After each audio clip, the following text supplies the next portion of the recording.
ওই জান্নাতের মধ্যে এমন এমন নিয়ামত আমি আল্লাহ তোমাদের জন্য রেখে দিয়েছি রে বান্দা। সেখানে থাকবে দুধের নহর, সেখানে থাকবে মধুর নহর, মারহাবা কন্যা। সেখানে থাকবে তোমাদের নরম নরম আসন, সেখানে তোমাদের জন্য আমি আল্লাহ এত সুন্দর সুন্দর নিয়ামত রেখে দিয়েছি। আর এই নিয়ামত আমি আল্লাহ মানুষের চিন্তার বাহিরে রেখে দিয়েছি। এত সুন্দর নিয়ামত আল্লাহ বান্দার জন্য রেখে দিয়েছি। আমার আলেম ভাইয়েরা, আমার বন্ধুরা, আলেম ভাইয়েরা ভালো করে জানে, তারা কোরআন রিসার্চ করে, হাদিস রিসার্চ করে। কথা বলেন ঠিক না বা ঠিক? আল্লাহ রাব্বুল আলামিন বান্দার জন্য এত নিয়ামত রেখে দিয়েছে। এমন একটা নিয়ামত, ইন্না আ'তাইনাকাল কাউসার, এই কাউসারের পানি পান করলে আল্লাহ পাক যত বৃদ্ধ মানুষ অবস্থায় মৃত্যুবরণ করে সেই মানুষকে আমার আল্লাহ যুবক নওজোয়ান বানাইয়া 40 পুরুষের শক্তি দিয়া আমার আল্লাহ তাকে জান্নাত দিবে। জোরে সোরে কন্যা সুবহানাল্লাহ। আমার বন্ধুরা, বাবা শাহজালাল ইয়ামানী রাহমাতুল্লাহ আলাইহির সফর সঙ্গীরা এক ওয়াক্ত নামাজ কাজা করে না। যখন যুদ্ধের জন্য রাজা গৌর গোবিন্দ পুরা প্রিপারেশন নিয়েছে, তরবারি নিয়ে, তীর নিয়ে, বল্লভ নিয়ে দাঁড়িয়ে গেছে, আল্লাহর ওলি বাবা শাহজালাল ইয়ামানী রাহমাতুল্লাহ আলাইহি তাকিয়ে দেখলেন অবস্থা বড় খারাপ। এরা তো মুসলমানকে ছাড়বে না, কারণ আমরা ভয় করি না, আমাদের সাথে আছে ইন্নাল্লাহা মা'আস সাবিরিন। সবরকারীদের সাথে কে আছে? সবাই বলেন না, কে আছে? এই কারণে তো বলি ঈমানের পথে অবিচল থেকে আমার মরণ যেন হয়। আমরা ইমানি মৌত চাই কি চাই না? ইমানের পথে অবিচল থেকে আমার মরণ যেন হয়। তোমারই কাছে মিনতি আমার, তোমারই কাছে মিনতি আমার, মহামহিম দয়াময়। ইমানের পথে অবিচল থেকে আমার মরণ যেন হয়। ও ইমানের পথে অবিচল থেকে আমার মরণ যেন হয়। প্রতিদিন মিথ্যের মুখোমুখি হই। কথা কোন ঠিক না ঠিক? মিথ্যা আর মিথ্যা, প্রতারক আর প্রতারক ভরে গেছে। কথা বলেন ঠিক না ঠিক? এখন বেশি ধোঁকাবাজ প্রতারক বেড়ে গেছে, সেগুলা থেকে আল্লাহ যেন আমাদেরকে হেফাজত করে।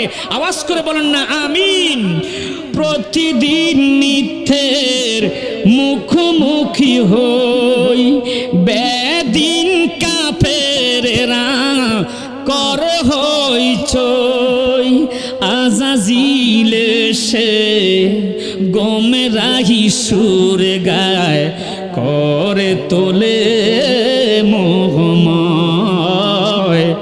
ও ইমানের পথে অবিচল থেকে আমার মরণ যেন হয়।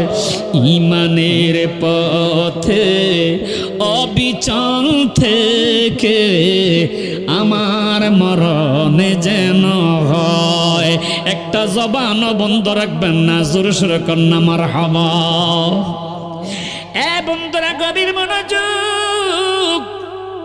যখন দেখলো রাজা গৌর গোবিন্দ সৈন্যদেরকে সাজাইতেছে মুসলমানের সাথে যুদ্ধ করার জন্য, বাবা শাহজালাল 360 জন সফর সঙ্গী কি এক জায়গার মধ্যে এনে বলতেছে, আমি আজকে তোমাদের কাছে জানতে চাই, বলো বলো বলো, কার জীবনে এক ওয়াক্ত নামাজ জিন্দিগিতে আসরের নামাজ কাজা হয় নাই? সুবহানাল্লাহ। আর জোরে সরে কান্না সুবহানাল্লাহ। নীরব, উপস্থিত সবাই নীরব। এমন সময় পিছন থেকে একজন ডাক দিয়ে বলে, হুজুর, আমার জিন্দিগিতে আমি কখনো আসরের নামাজ কাজা করি নাই। মারহাবা কর। মানে এক ওয়াক্ত নামাজও কাজা করে নাই। আমার দেশে দেখবেন বেশিরভাগ মানুষ আসর কাজা করে, মাগরিব পড়ে, কথা কন ঠিক নেই, ফজরের সময় নাই কাতার, কথা কন, জোহরের সময় 1.5 কাতার, আবার দেখা যায় আসরের সময় হয় না, মাগরিবের সময় হয়। একবার একজনকে জিজ্ঞেস করলাম, আপনাকে প্রতিদিন দেখি মাগরিবের সময় মসজিদে, আর এক ওয়াক্ত দেখি না। কয়, হুজুর, মাগরিবের আগে আসরের পরে কিয়ামত হইব তো এই ডরে পড়ি আর কি। আসেনি এরকম কিছু সুবিধাবাদী মুসল্লি? কথা কোন আছে না নাই? ওরা সুবিধাবাদী মুসল্লি, ফজরের সময় ঘুমিয়ে থাকে, জোহরের সময় কাজে কাজে থাকে, আসরের সময় বন্ধুদের আড্ডায় গীবত করে। আল গীবাতু আশাদ্দু মিনাল জিনা। আছে না নাই? কথা বলেন, এরকম মুসল্লি আছে না নাই?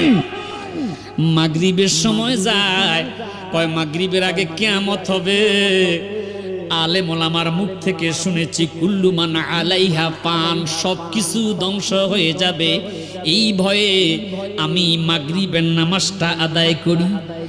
আমি বলবো বন্ধুরা, শুধু মাগরিব ফরজ নয়, 5 ওয়াক্ত নামাজ বান্দার জন্য ফরজ।